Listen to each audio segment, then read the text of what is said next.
Good evening, everyone, from the Hybrid Lab at California College of the Arts. My name is Matt Richardson, and this is the Getting Started with Intel Galileo Maker Sessions. And we've got some great guests here tonight, and before I introduce them, I just want to tell you a little bit about what we'll be doing here. Maker Sessions is a collaboration between Make and Intel. It's a 3-week program where we're gathering teams of makers all over the world to build and create with Intel Galileo, and we'll talk about in a little bit what Intel Galileo is all about. We'll have a Google Plus community where you can collaborate with other teams, and we have these Hangouts once a week. And the next one we'll have is all going to be all about connectivity, and then the following one will be a show and tell. We've got these teams across the world. Many of them have received Getting Started with Intel Galileo kits that include a Galileo in them. So I want to introduce our guests. I'll go around. I'll start with the gentleman to my left. Michael, you want to introduce yourself? Yeah, my name is Michael Shilo. I'm a number of different things. I like to build stuff. I also have the pleasure of teaching in this classroom in which we're sitting. And I also wear a hat for Arduino. So I work part-time for Arduino, and one of my jobs there is to sort of coordinate educational material. That's great. And so is your plan with Galileo, you plan to use it in terms of getting educational material together?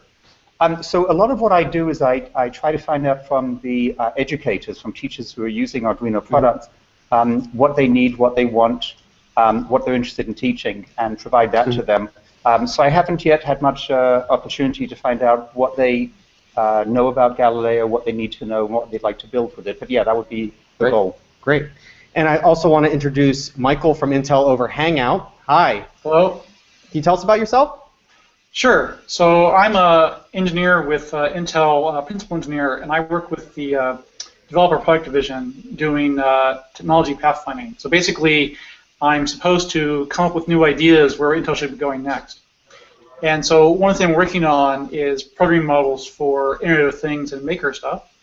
And my general approach is that you don't know what you're missing until you try to make something, and then you find out what you need. So I basically just build a bunch of stuff, and then I use that to figure out what people really need to build stuff, and try to sand down any rough edges or fill in any gaps, make things nice and smooth. So I've been working with the Galileo, but I'm also working with the next generation Edison. Can't talk about that just yet, but but they are related. That's great. And later on tonight, we'll take a look at some of the things you've made with Galileo. We're looking forward to that. Right. Seth, also from Intel. Can you tell us about yourself, please? Hi, my name is Seth Hunter. I work at Intel Labs in a group called Open Design. And the charter of our group is to try to help people who are tinkers or hobbyists to sort of level up and start to use more advanced tools like the Galileo that have Linux capabilities. So we've been working on a prototype we call Connect Anything that lets you tinker and prototype with the phone that connects to the Galileo via a Wi-Fi hotspot. So as a part of that process, I've just been playing with the Galileo for the last 4 months, trying to get different Linux builds on it, trying to build stuff, kind of like Michael said. You end up finding out what you need, like certain libraries and drivers, just by trying things. So we've been going through that process and trying to improve the user experience for new creators outside of Intel as well. And so as part of that process, I've been visiting SparkFun for a couple weeks, spending some time there, and comparing Galileo to other boards and seeing how we can improve its capabilities as well. That's great. That's great. Now, we already have our first question, actually, and this is a great one to lead off with, and I'll send this off to you, Seth. The question is, what are the things that make Galileo different and more suitable than other boards? And I think, I think probably a lot of our audience is familiar with, let's say, the Arduino Uno. How do you describe the difference between Galileo and Arduino Uno? Well, so Galileo is a Linux SoC that's running on the chip itself, and what that is it's on an x86 architecture, so you can run anything that compiles for x86. Things like OpenCV will be more optimized. And we haven't seen a lot of examples of that yet because the community is sort of in its infancy, but it's also running the Arduino IDE. The Arduino IDE compiles programs into a format that can run on the SoC as well. So that means that people that are familiar with Arduino can start to play with things on the Galileo, and they can tie those into Linux processes. So from my standpoint, like the tools that I like are Node.js, which comes from a sort of web background. People coming from that background can use it. So Node.js works really well. Python still has some bugs, but Python 2.7 is on there, and you can use that if you come more from the Linux side and you started to use Python as a higher level programming language. And then there's a bunch of toolkits that are emerging that are more C and C++ based. So there's lots of different communities that are starting to engage, but Galileo is essentially an embedded Linux board, and it comes from that tradition. That's the way I see it based on the external forum. Is that how you see it, Michael? Yeah, and that's what to say is that, you know, the Galileo has the Arduino interface, and most of the documentation has you start there. But the really interesting thing about the Galileo is the fact that it is a Linux system. And if you dig under the covers a little bit, you actually see all the great tools you have underneath there for interfacing to USB devices. For example, you have built-in internet capabilities, you have Node, and you have Python. And we're also doing a lot right now with JavaScript because Intel also has this great HTML5 tool called the XDK that lets you write phone apps with HTML5. It also uses JavaScript. So there's a nice synergy between those two things that we're exploring right now. Because you often, the Galileo doesn't have display per se. You often use a remote device to talk to it. So I think it's one of the cooler things you can do with the Galileo is you can put a Wi-Fi card in it and then use your phone as a UI. Yeah. So anyways, we're looking into that. And actually, the Getting Started with Galileo book soon to come out from Make has flip right to chapter 6 because that's got all the great stuff on how to take advantage of Linux. I appreciate that plug. Yeah. Michael, how's that chapter 6 going? How's it going, Matt? Michael, I wanted to ask you a question. You talked about the fact that the Galileo is running Linux. Can you tell us something about the Linux distribution that's on the Galileo? Sorry, Matt, you said? I was actually thinking of you, but I guess Matt can answer. Oh, okay. Yeah, so it's essentially a version of Linux called Yocto, which is designed for small embedded devices. And Yocto, you actually use a tool to configure it called BitBake, and there's actually different builds you can include. But yeah, I mean, the Quark is essentially a 486 or 586, generation machine. It's about the same power as an iMac from 1998 in terms of processing. So it's actually a fairly powerful device, and actually, unlike the very difference in the Arduino, is it has tons of memory. So it has 256 megabytes of memory, which is about 2 to the 10 or 2 to the 11 more than an Arduino. So that means you can actually access the internet and actually buffer data somewhere, which is the biggest problem with accessing the internet from the Arduino is you have not enough memory to put anything anywhere. So you can actually do things like buffer images for displays or log data or whatever. So yeah. And I don't know if we've seen more about Yocto, but Yocto is a pretty full-featured implementation, and there's also a package manager you can use to add things. It does support OpenCV, and working in the build tools on there. Although it's not the best place to build things, you can build on the device. Mm-hmm. And also USB drivers are there. So that's, I think, one of the biggest things about the Galileo. It actually has a USB host port. So, for example, to plug in a camera, you can just get a $15 webcam and use that as a camera, and use that to feed into OpenCV.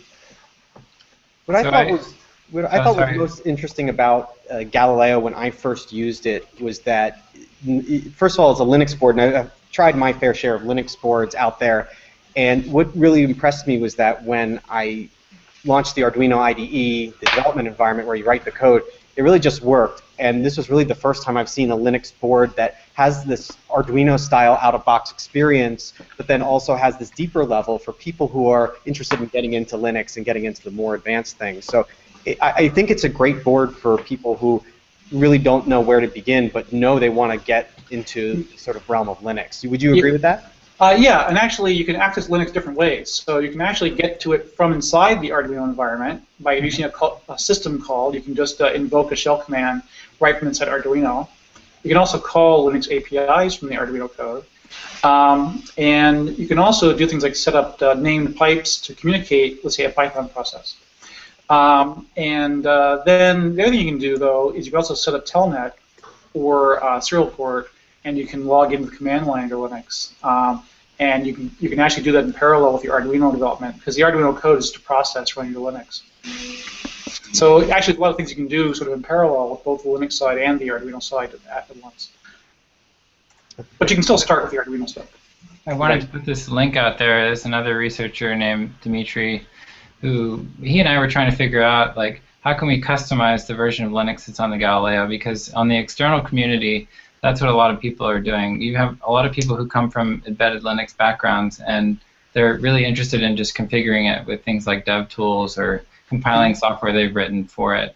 And so as somebody who doesn't have that Linux background, I come from more of the creative making side, I was trying to wrap my head around it. So I found this link pretty helpful for other folks out there who might want to dive deeper into that.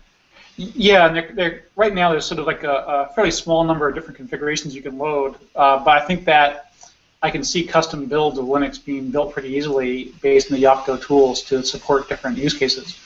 The good news is you can boot Linux off an SD card, which can have gigabytes of storage. So really, there's no excuse not to have all the tools you want, on a single distribution, as long as you have a big enough SD card. And the nice thing about that is that you don't run the risk of corrupting the default image there. So unbricking it is as simple as taking out the SD card. Yeah, and actually, just to mention is that there's onboard flash, and you can boot off that, or you can boot off the SD card. And the onboard flash is limited in size, so you can only put a relatively small kernel there. But if you wanted to do more sophisticated things, you just get a micro SD card and boot off that.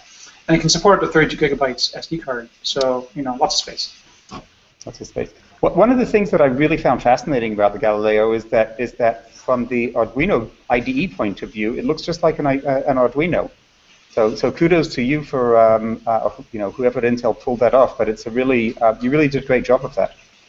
Yeah, it's not perfect. There are a few differences, and we're working on those. But yes, I think it's a pretty good start, and you have to be prepared for a few little inconsistencies, but we're pretty close. Great. Let's take a look at. Go ahead. Most shields do in fact work, and it is physically compatible. So, motor shields work. I've got the Grove sensor work. Certainly you can use the Maker shield. It's got all the AD conversion there. You have analog output, digital output, so forth. So great. Should we talk at all about some of the differences? Yeah, absolutely. Just curious. Yeah, well, some of the differences are the analog reference doesn't work the same way as on the Arduino. It doesn't drive quite as much current. You have to watch out for a little bit when you size resistors for things. It's not usually a big deal, and it is running on top of Linux as opposed to directly on the metal, and so that means you don't necessarily have as good control of timing, which is a downside. The upside, of course, is you get all the Linux tools that you wouldn't otherwise have. So for accessing the web, you have much more power. The downside is Linux is not a real-time operating system. And certainly any code that uses Atmel, machine language, or assembly is not going to work because it is an x86 board. Yeah, so my understanding is that when you're reading and writing pens, you can read them at about 20 kilohertz. Just been playing with some of the LEDs that I've played with in the past, and that's partly due to the fact that there's file descriptors in Linux that are called when you read the pins. That's right. Right to the pins. Current implementation is going through the Linux drivers, which you actually talk to.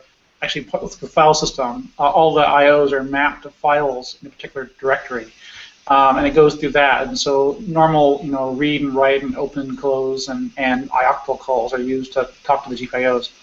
With a certain amount of overhead, and we could probably bypass some of that if we really wanted to, and so maybe there'll be some improvements in the performance over software. But it certainly is acceptable for many applications. Yeah. But I wouldn't say it's the fastest possible board, but I think it's the most powerful board. And what's funny is some things are really fast, like certainly anything that involves compute power It's going to be a lot faster than the typical Arduino. Great. Great. Now, I'm sure we have a lot of people who've received kits who, a lot of what we're saying, they don't even know what these words are. So I think what we should do is back up a little bit, just take a look at the board for a minute, and just point out some of the parts on the board and what people should look for when they get it. Well, So, why don't we start with the Arduino side? So the tall black things you see there on the right, that's the Arduino interface, and it's following the Arduino Uno interface. So it has exactly the same pinouts as the Arduino Uno, and Uno shields will fit right in there. And actually, there's actually a real-time clock battery as well. So there's two little pins sticking up, and you can actually stick on a battery and then run your real-time clock, which is nice. It's a built-in real-time clock. And then the big silver thing on the top, actually going up, the Ethernet connector, Ethernet connector. That one. Yep. Yeah. So that's a nice wired Ethernet connector. So that's built in, and you can just plug in, a jack and a cable, and there you go. You have internet. And on the back, actually, there's a flip it over. There's actually a PCI Express Mini. So you can put a PCI Express card in there, and that's actually a Wi-Fi card he's showing. So you can plug in a Wi-Fi card, which you can get. I found them for $6 off Amazon. So you can actually plug in one of those cards and get Wi-Fi or Wi-Fi Bluetooth or whatever you want. And actually, what's funny is inside that card is actually an extra USB connector. So in theory, USB devices can be plugged in there. I haven't figured out how to hack that yet. Oh wow! I didn't know that. And there's Bluetooth too, right? I think the Centrinos have Bluetooth. Card. Oh, okay. Drivers still have to work under Linux, etc. Right? So you have to watch the cards you get. I actually have drivers under Linux. Anyways, flipping it over, the top side again. There's a USB host and device port. So now they are micro connectors. So you'll need to get an adapter to get your host port out to a full-size A device. That does allow you to plug in a for example, a webcam, which is really handy. I think webcam is probably the #1 thing I would use that for. But you can also do, for example, USB audio. Unfortunately, there's no audio on the board, but you can plug in USB audio. By USB audio, I don't mean USB powered audio. I mean USB audio. So, for example, a headset, right, like the kind we often use for conferencing. Now, when I first opened up the board, I looked at this jack right here, and I thought that was an audio jack. Can you talk about what that really is? Yeah, that's actually a high-speed UART. So you actually can bring out the TX and RX for the UART. You can also get access. There's a second UART port, actually, and you can also get access to that just from the Arduino pins on top of the board. So that's for people who want to access the command, the command line. Yeah. So one way to do that is you can actually get a USB adapter to go from your computer, or if you actually have a serial connector, you can hook that up to your computer to get the command line. But what I usually do these days is you can start a telnet session from inside Arduino. And there's example code for that available under Galileo Linux if you search for that. It's a package. Look for the telnet package, and then you can just plug a cable directly between your computer and the wired Ethernet port as you open a telnet session. So you don't actually need to have a serial cable. One thing that I do like about that serial cable, though, is that if I have multiple boards out on my desk, I can just plug in and out of that, and I can see what's going on, and it doesn't require me to restart anything. Or of course, yeah, but of course, if you had a Ethernet hub or a router, you can also plug Galileo boards into the network, give them each different IP address. Yeah. Actually, just speaking from personal experience, I'm not as much of an expert on this stuff, but I've found it much easier to use the Ethernet cables when you're first getting started than to use Wi-Fi or the serial debug cables. Yeah, Wi-Fi. I've tried all of them, so I mean. Wi-Fi usually requires some configuration and setting up the password and all that stuff. Whereas the wired connection, you can actually do a direct point-to-point connection between your computer, and often your laptop has Wi-Fi. And in parallel with that, you can use, if it has a hard wired Ethernet connector, you can use that to talk to your Galileo. And the Galileo can do the same thing. It can talk to Wi-Fi while you're still using the wired connector to talk to your computer. So actually, if you're using Wi-Fi on both devices, you have the spare connector, the Ethernet port, and you can use it to pull up your command line for Linux. Anyways, so that's why the box now doesn't include the serial adapter, because the network cable works just fine. What else is on the board that we forgot? Let's see. Try to talk about the power connector. Yeah, so it takes a 5-volt power connector, and one thing you got to watch out for is you can't run it off USB connector like you can with an Arduino. You have to actually plug in the power. But one thing you can do is you can get an adapter to go from USB to barrel connector, and you can plug into one of these things, battery pack. I didn't know that. That's great. Yeah, so this is like one of these USB battery packs. So you can use one of these things to power your. But that has to go through the barrel connector over here. Yeah, you can't plug into the USB. It doesn't work that way. Okay. And let's see what else. There's also a JTAG adapter. So you can actually use a low-cost JTAG adapter. So this is not the high-end JTAG adapter we have on our industrial boards. This is the low-cost adapter that's common in the Maker environment. So you can actually do in-circuit emulation debugging, which means that you can be running in your host environment and set breakpoints when you're debugging C code, which is very handy. And it actually does a breakpoint at the hardware level. So you can actually debug things like interrupts and things at the driver level if you wanted to. Oh, interesting. And that's sort of definitely a more advanced capability, but it's on there. And of course, finally, you have the SD connector, which is built on board, and that takes up to 32 gigabyte cards, so high capacity cards. And so that's where, if you have your own Linux distribution that you want to load on, you've downloaded something, you'll put that in there. How does it know to boot off of that? Well, basically, there's a bootloader that you can configure, but by default, if it's there, a boot off loop is not a boot off the onboard SPI.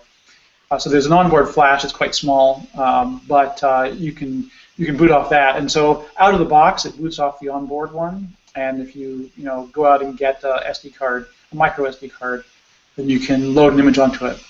And actually, it's pretty easy. You just copy some files over the SD card. Yeah. You don't have to burn your image or anything. You just copy the files over, and then just plug it in, and away you go. So just, you mind if I jump in? I want to say something about that. So one thing for new users is you may end up having like an older version of the firmware, and if you have that and you plug in the SD card, it won't recognize it. So the first thing that I tell people to do is plug it into the power adapter. Yeah. A lot of people make the mistake of thinking it can get powered by the USB plug, just because that's the way Arduino world is. Yeah. And then the second thing is go ahead and update your firmware as soon as you plug in the IDE into the client USB host, because once you do that, then you can download as many SD card builds as you want.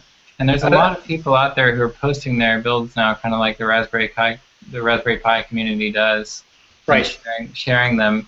And that is really fun to experiment with if you want to do things like USB sound, because the Intel build that we provide doesn't have the ALSA drivers you might need for your sound card. So, for example, people are adding the drivers for their various sound cards. Other people. And likewise, there's tools like UVC tools for doing video with webcams. They're handy to install. Yeah, exactly. And actually, there is a repository as well that I recently has gone up, so you can install packages off a repository rather than doing a build. Oh wow! And I just got the URL for that a little while back. Oh, cool! If you could paste that in, that'd be awesome, because I'd like to check it out. I have to track it down. It's on my computer. Seth, you and I, before we're talking, you're telling me you had a bunch of tips that for new people who are getting started with Galileo. You mentioned one of them already, which is updating the firmware. What other tips do you have for someone who's just getting started with this? I guess, for me, it was a little bit challenging at first, because when I first started doing it, SparkFun hadn't put out their tutorial yet, or the Intel tutorial was still under development. So I was a good guinea pig user. I guess this is like late September or something. And my experience was that if you want to understand the capabilities, go through the Arduino examples in the IDE and look at those, because those have already, all the examples 1 through 10 in those folders, those have already been ported by, I think Intel engineers, probably some that Michael knows. And there's some the Wi-Fi examples will help you get started with the Wi-Fi. And one thing I didn't realize is that when you set your Wi-Fi, it's going to overwrite any Linux configurations that you do. So I was trying to find a way of the Arduino talking to the Linux side and the Linux side talking back. And the other thing that I like to tell new users is that the external forum has a lot of answers that you would want if you're starting out and you want to ask a question, or you want to. I would search it first. And when you search in the external forum, you have to use the secondary search box that's down below the primary one, and then select makers only when you do a search. I think a lot of people have been looking for help, but they haven't found the user interface on the forum as easy as maybe other sites that they've been to. And so I think that's something that we can improve as well. So that's you're talking about the Intel Community Forum? Yeah, so the Intel Community Forum is they use the same forum for a lot of other products. So you have to make sure that you select for makers when you do a search, and then you'll get the results. And so that was a hurdle for me. Yeah, and if any of our teams out there are looking for help, you can also post to the G+ community that we have. You'll find help from other makers, other teams. I'll be in there. We'll try to figure out, you know, what we can do to help you out. We're all there to help each other. It's one big group of makers. So if you have trouble with finding the answers you need, you can always throw the question out to all the other teams in the community. The exciting thing is that the pre-built large image that Intel posted has a lot of tools that work right out of the box. So I would encourage people to immediately get an SD card, download that pre-built image, and start playing with it. Yeah, and actually, it is worth mentioning, you need to install an image to get Wi-Fi working. So the drivers for Wi-Fi don't fit on the onboard flash. So you have to do that. And I don't know if it was mentioned, but the firmware can be updated directly from the Arduino IDE. So you actually just download the IDE. Actually, a special version of the IDE for Galileo, but you can get it off the Arduino page. And you just download that, and it's a single click, basically, to update the firmware once you get everything else connected. Another tip that I might just put out there based on my experience is that if you're using Arduino boards in parallel with the Galileo board, for example, it may be confusing. The IDEs look very similar. So the version of the IDE that we have is 1.5.3, and so I just always make sure to have shortcuts on my desktop. That one that says, I just renamed it Galileo IDE so that I wouldn't confuse. But when you save your sketches, they save to the same folder. So that's in the documents folder. It would be nice if they were all the same version, but it doesn't how it worked out. No, I mean, Adafruit does the same thing for all of her. I mean, everybody's taking this Java IDE and rewriting it using it's an open source IDE, so they're modding it out. And Adafruit does the same thing for all the little boards that people put on their wearables. Yeah. So I guess the other tip I already said was that to get a command line interface, I prefer the telnet or the SSH thing, and there's actually an example for that. I believe it's actually included in the IDE now. If you pull down the examples, there's a bunch of Linux examples. And actually, there's other Linux examples there that are kind of neat, but the one I like is a telnet one, because that gives me a command line interface. And the other tip is that actually buy the book. So the Getting Started with Galileo book actually has some great material in it, and read chapter 6, which I went through carefully, and I really like it because it gets you started right away doing some useful stuff, even a little web server. Yeah, and all the teams who applied received an ebook version of Getting Started with Intel Galileo, so that's part of your package. All the stuff we're talking about to get started, it's all in there. It should guide you through it. If it doesn't, let me know right away so that I can make a fix.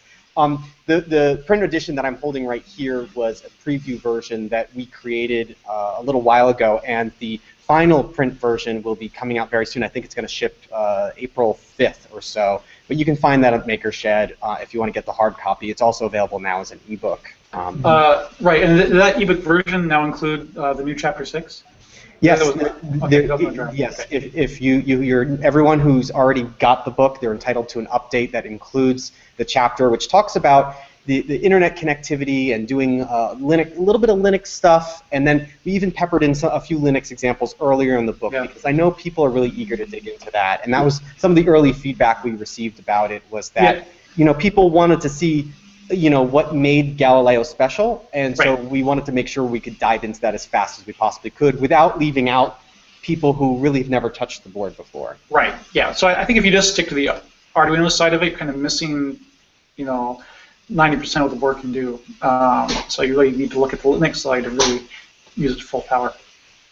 I mean, part of the power is that you can do them in parallel. So someone who's familiar Right. with the Arduino IDE might set up a couple actuators and sensors and get them working, Mm-hmm. and then run a node process that, I don't know, displays like whenever anyone in your family makes a post to Facebook, Yeah. you can have a sculpture of a tree, and each branch Yeah. lights up, and when Yeah, the and I've sculpture actually- gets light up, totally lit up, then maybe. Yeah, well, I've actually done stuff like that. Yeah. I actually hacked one of these little swing bots to respond to wave when someone came online. But actually, the other thing hack I've seen is people actually they've actually wired the UARTs together so that Arduino can talk over UART back into the Linux process. Whoa. Which is bizarre, because what you actually should do is create some named pipes, and then you can send data back and forth, open sockets internally between the Arduino side and say a Python script. There's different ways to communicate between the two devices, including just sharing files. But I like the named pipe approach because it uses a file system, and you actually get something that looks kind of like a UART, but you can do it completely in software. Can you explain what you mean by named pipe? Because I've used OSC, but I've never used Linux. So Linux, you often take the output of one process and you feed it into another one in a pipe. That But you pipe, can also yeah. right. So this is like kind of like a UART, but for software, right? Okay. And so now pipes are one directional, so one writer, one reader. But with two of them, you can get bidirectional communication. And the way you create two pipes is you actually can create special files that are called named pipes. And you use a command called make FIFO to create these files. And then you can open them. One guy can open them and write to them. Another guy can open them and read from them. Mm-hmm. And you get a communication channel. So what I've been doing is creating two named pipes, one for input and one for output. And I can open them with fopen inside my Arduino code and read or write to them. And then my Python code can do the same thing. That's how I can set communication. So will you be posting examples? Eventually, I'm still debugging certain things. I don't, but it's actually pretty straightforward. But yeah, eventually. Right. So is that different than just the way I've been doing it? Is I'll run a node process or a Python process, write to file, and then in the Arduino I have a loop that just checks to see whether the file exists. If it does, I read from it, and then I just remove it. Yeah, you can do that. You can of course create and destroy files, but the nice thing about the pipe is you don't have to keep creating and destroying your files. Okay, I'm going to try see that. if it's empty or not. I'm going to try that now. Otherwise, it's exactly the same as a file. It's just that Okay. you avoid the creation destruction overhead and having Is to there come any- from the name or whatever. If you're using like an SD card and you're doing all these reads and writes, is there a concern about wearing on running through a lot of read-write cycles on an SD card? Could you wear it down? Could you break it? Is that possible? Is it a concern at all? It might be, I guess. There's about $10,000, 10,000 cycles, and $10. But it does do wear leveling. So if you have a big card, it will spread out the damage. And I believe named FIFOs actually try to buffer things in memory rather than writing to the file system. So I think if you use named FIFOs or even regular files, a lot of times the changes will end up in memory and never get committed to disk or to the system. So I suppose it's theoretically a problem, but worst case is getting a new SD card. I mean, most other boards follow a similar model for the convenience of being able to use the SD cards. But what I usually do is I'll keep a copy of whatever's on the SD card on my computer, and then I can copy it to I can use it as a way of archiving. So, and I also one fun thing that you can do if you're nerdy is you can set up an SFTP, is that it? You can set up a SFTP connection so that in Sublime, if you use that as your main editor, every time you save your file, it can just write it to the Galileo. So that's a nice thing if you're testing, running and testing things, that you can just do it all within Sublime on your PC, and once you set that up. So I have a little tutorial that I posted on the external forum that explains how to do that.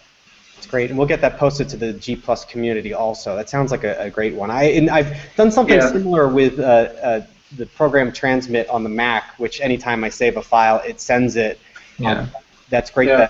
And Sublime's cross-platform, isn't it? So Yeah, who's it's free. got a text editor, that makes it really easy for them to be able to make quick changes and work really fast. Right. Make the change on that Node script or the Python script, and then upload the new Arduino code or whatever. That sounds like a great tip.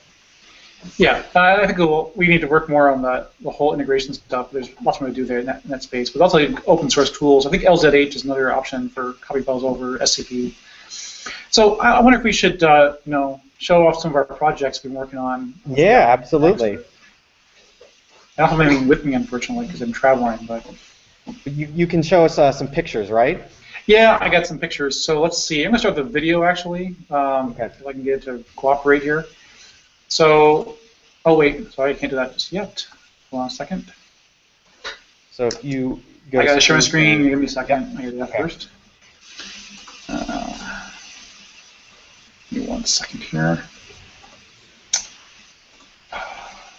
You want to talk about what it is you made while you pull it up? Yeah, so, well, basically, just before the Galileo launched, I did a little project. This is actually now an older project, but, I've been doing everything since. So this basically uses 2 servos to deflect a laser beam, and you can actually also use, video voice coils to do it. And the idea was to, have something to play with my cats. And the ultimate version of this is I want to be able to log over the internet and watch my cats over webcam and play with them from my phone. But yeah, this is sort of like girlfriend asks you what's this good for, and you kind of make up something. But I've done everything since, and so everything we've done is actually Intel has this little demo site. I actually work out of Japan, and this is actually the little demo thing they have in Japan. And one thing I'm working on there is actually a little weather station pod. And this will actually eventually host at Edisantry a smaller form factor board. But right now I'm prototyping things with a Galileo. And this is actually a Galileo with a Grove shield on it that can connect them to sensors. But I'm actually doing some work. This is actually eventually going to be a solar cell and a wind harvester. So looking at being able to run this thing outside. But just a closer look at the cat thing. So this is kind of what I did, and it's using actually a maker shield with a breadboard to connect various things. I've got my Wi-Fi antennas here on paddles, and I got the servos, and I actually put this together with extrusions and 3D printing. And there's a webcam here too. And the whole thing has a cat shield here to prevent the cats from actually attacking it and chewing the wires up. That's what the soda bottle is, you're saying? Correct. I see. That's very inventive. So anyways, I have just a bunch of sensors on a stick, and then it's covered by the shield. So yeah, just a closer look at this. And so this is pretty straightforward. And actually, one thing I like now is there's actually a wing shield you can get that has this stuff here, but also sticks out on the side, and it has like little screw terminals. So those are actually pretty nice too for getting more permanent connections. These tend to pop loose, unfortunately. But here you can see you can use all the various connectors to access things. That's great. I love those maker shields or proto shields. Those are really, really helpful when you're doing a project because if you're just putting wires directly into the pins here and you're messing around with things, you're moving motors, what can happen is they get pulled off. So using a maker shield or a proto shield, you can do a little bit of soldering, but it's not totally permanent to the Arduino or the Galileo. Yeah, that's right. And actually, I don't have a picture, but there's a thing called a wing shield that has these screw terminals for every pin on the Arduino. Those are that's my new favorite toy because that means you can screw things on and it won't pop loose all the time, which unfortunately tends to happen with these typical Arduino connectors. Right. Anyways, the other thing that I'm doing is hackathons. So we actually had an IoT hackathon at Berkeley a few weeks ago. This was like a 24-hour stay overnight, everyone working on things. And we had like drones, quadcopters flying around with webcams and stuff. And I'm actually holding a GPS unit there. A lot of people are interested in geotagging things, and you can hook up to those over a UART connection. And this is actually part of a code for good. So we're collaborating with the UN and looking at disaster type scenarios. So had this idea of like a water-based drone or things you can throw in the water, and it can track flow and whatever. Let's see, this is just another picture from the Berkeley Hackathon, and actually people there were very interested in cameras, and so we did a lot of work just to clean up the camera interfacing, and this team is actually working on the camera stuff. So I also been involved in stuff in Tokyo, of course, where I live, and this is my cat thing at the Tokyo Maker Fair. Right. Shortly after launch. Actually, there's a few other projects in here. Especially this cool shield that Yamaha makes that can do voice synthesis. Japanese is phonetically a fairly simple language. It only has 117 unique syllables, and so you can actually program a keyboard that lets you sing in Japanese, which is pretty cool. And so Hatsune Miku is a virtual idol that uses this board to sing. Anyways, we had that running, and a few other things going. Actually, there's a third hackathon I was involved in last weekend at a pretty nice place. And actually, I'm showing the wrong board here because I have let's see, more stuff here. Yeah, so here's my Facebook page. So, sorry, let me just get back out of here. Oh, for Pete's sake. How do I get to my home page? Yeah, so this is actually the place where they had the thing. And, yeah, so my sensor pod. Trying to get back to the main one here. Yeah, so. What's that? Yeah, so for some reason, the Tokyo Hackathon had a lot of. After I showed them my cat thing, everyone was brainstorming about cat things at the hackathon. I don't know why, but and one thing that's kind of scary about Japanese is you can draw like crazy. But anyways, other things I've been working on is I've been talking with NanoSatisfy and JAXA about satellite stuff. This is the NanoSatisfy satellite. More Berkeley stuff.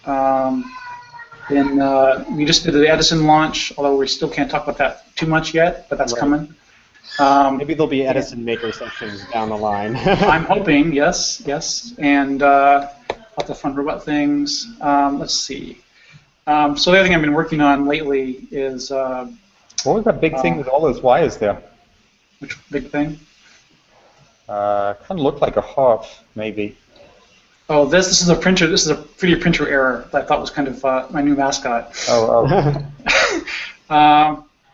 Yeah, so I just wanted to find one more thing here. So the other thing I've been playing with is getting these LEDs to work, but I also been working on building a 3D printer. Although I don't like those mechanical designs, but tear it down. But I want to be able to run a 3D printer off the Galileo, but that's still a work in progress. Great. Anyways, maybe people can talk about their stuff. Great. Yeah, Seth, what are you working on? I could show you some stuff. So I just wanted to ask you about the 3D printer idea. I was at SparkFun last week, and one of the ideas they had was to have the Galileo connect to the internet and download files from Thingiverse, where people just post 3D stuff, and then have it sort of be a standalone printer, so you could print overnight. Yeah, well, there's this Linux tool called Octoprint. I don't know if anyone's ported over to Galileo yet, but it's okay. So you can actually send files to it over the internet. And one more interesting thing you could do is actually do the slicing on the Galileo. So just send a STL file instead of the G code file. But I don't know if anyone's working on that just yet. Yeah, it seems like a great possibility. Yeah, but the Octoprint is something that would certainly be feasible. I haven't tried it yet. But that's kind of the idea is, can we do a bit more processing on the thing. The other thing that I want to do is use computer vision, part of the printing process. People are doing scanning, which actually requires a camera. What you can do is, 3D printers have a tendency to screw up, right? And which is really annoying. So what you'd like to do is have a camera watching the print and verifying that it is actually printing correctly, and at least pausing the print if it starts to screw up. Sometimes you can recover. So a lot of the new 3D printers actually have better sensors for detecting when the filament jams and that sort of thing, right? So that's a big improvement because it's really aggravating when the filament jammed, and a simple switch could have told you that. But anyways, adding a camera would be kind of neat too, because you can watch your print, and see how it's progressing remotely. How do you interface with the camera currently? Because I've tried to do that and had run into some roadblocks, and I've been looking for help, but I haven't known who to video ask. for Linux drivers are in there, but in the default image, the UVW tools are not. The V4 utils, but you can just add them to the image, and that's one of the things I'm trying to get into the standard image, distribute that. Okay. And there's also some issues right now, some bugs that are being worked out on the Python integration of the OpenCV tools. Yeah. So you can call OpenCV from C. And you can actually call it even from the Arduino environment, because actually the Arduino environment under Galileo is really just a regular C program with some hidden mainline. Because in Arduino you have the setup code and you have the loop code. But actually the way that Galileo works, it actually compiles it with a hidden mainline that just calls those two things. So it really is an ordinary C program. So you can actually just call Linux APIs directly from it. So anyways, I haven't done so much with OpenCV, but in theory that's what you do. Yeah, I was just wondering when you said clean up the camera interface, whether you meant like added the drivers necessary. Like I got a camera that's compatible with the 2.6 kernel and plugged it in, and then tried to cross-compile code to run an OpenCV program that would just like take a single picture and post it to a website. That's the example that I need to get started. We did that at the Berkeley Hackathon. So I actually posted a link on the communities page just before I started here, pointing to the wiki site for the Berkeley Hackathon, and that includes a bunch of learnings that we got from there. Cool. And one of them was how to set the cameras.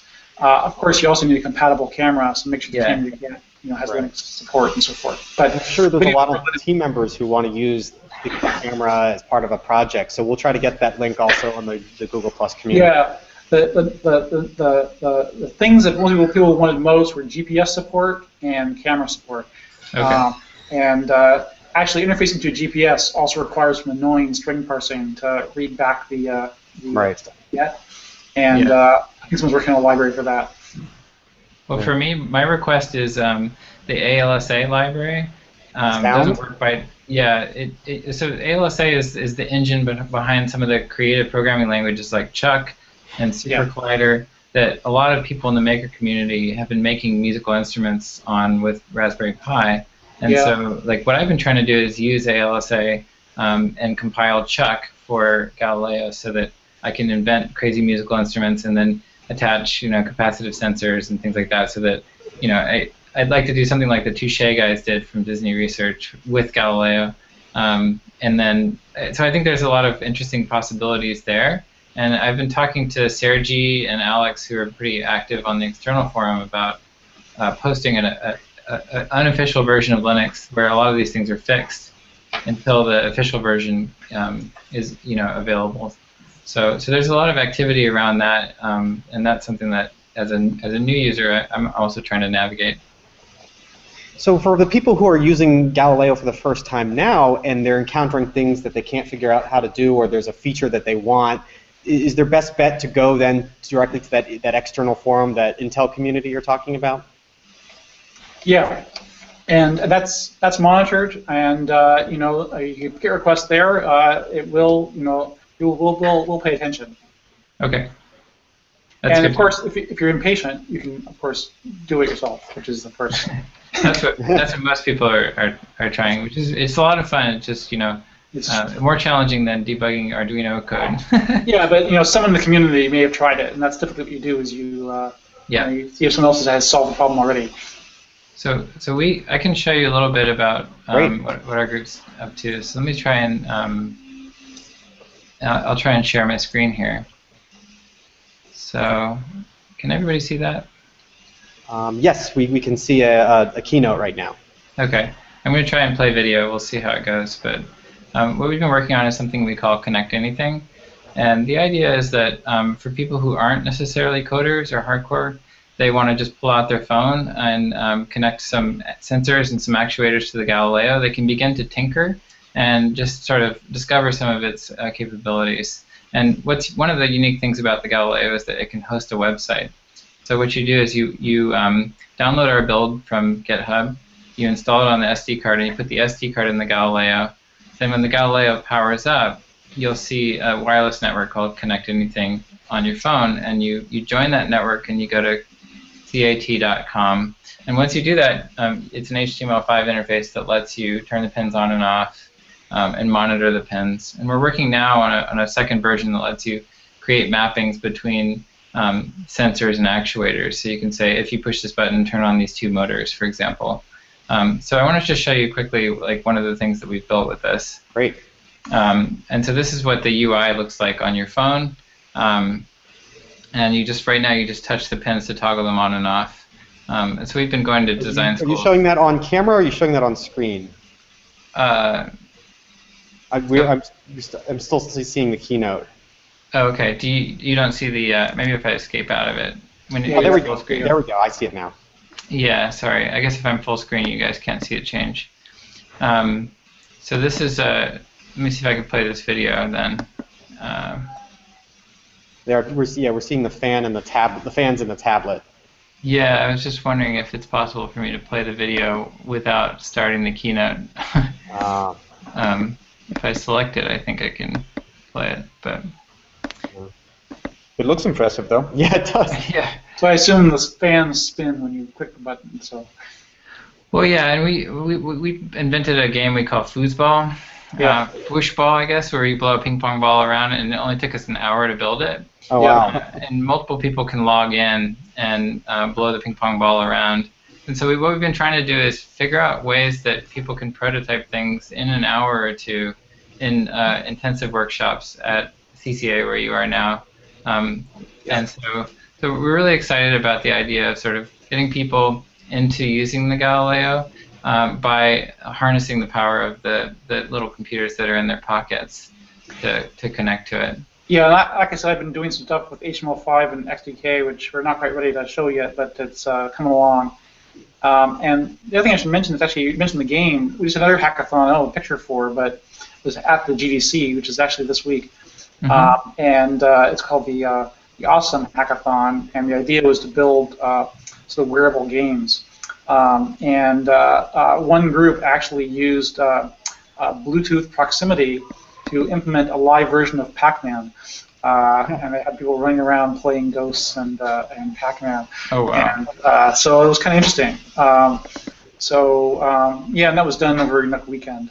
That's great. It's amazing what you can do so quickly. And for anyone that wants to watch the full video of what you're showing, Seth, we'll post that to the Google Plus community. And okay, yeah. Sorry about that. It looked like a really great project. I saw it earlier where you had the ball moving around based from the wind from the fan. That was fantastic.